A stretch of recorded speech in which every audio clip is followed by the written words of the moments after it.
Grief hurts, and yet it is important that it is acknowledged and lived through, so that the soul can cope with the loss and find a new balance. Symbols can make grief tangible. They can provide support or point the way to hope. Grief can find space in ritual images or in poems. You can draw a house for it, paint a garden, or wear it like a piece of clothing to give it form or actively engage with it. Mourners are difficult to reach. They often forget to turn on their mobile phone or to charge it. They seem to live in a dead zone, unreachable for others, but above all for themselves. Everything seems displaced and insane.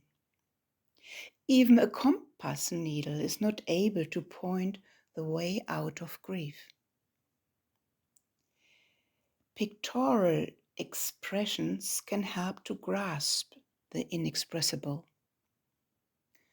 A shoe that has lost its shape leads to the question of what is bearable in mourning.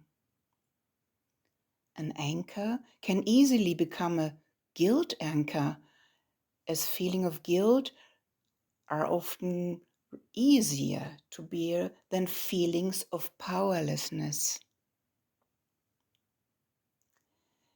In the beginning, it is important to realize the overwhelming feeling of grief. For everything that bereaved people see, feel, hear, smell, or taste can evoke memories of what is missing.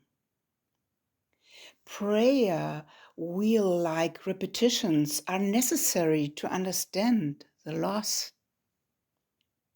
For mourners need to hear what they are saying in order to understand what they are feeling. The experience of omnipresence of loss can be represented by a wheel of mourning.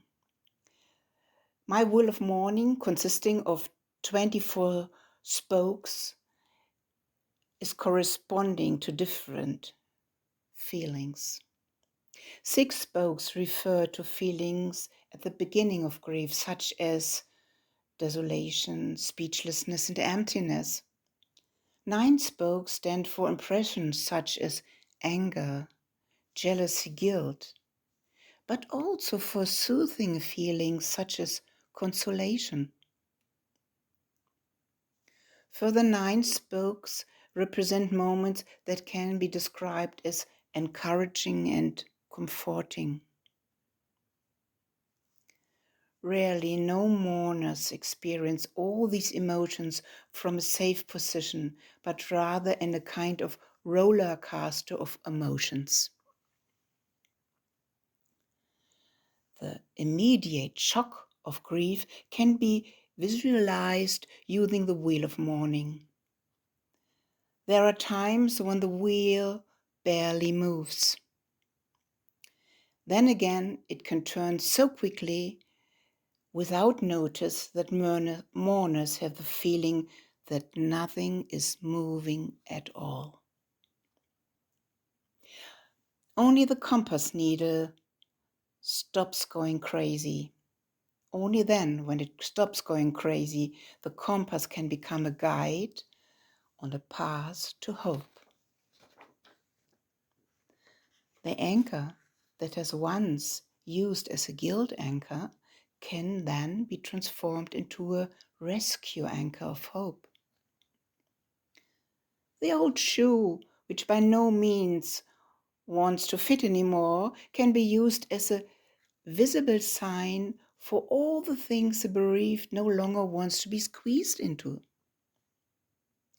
The cow, as a symbol of prolonged rumination, points to what mourners desperately need: endurance and long suffering forbearance.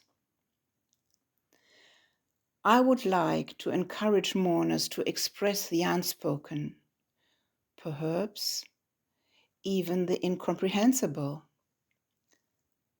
After all, death is nothing more than the end of our vision.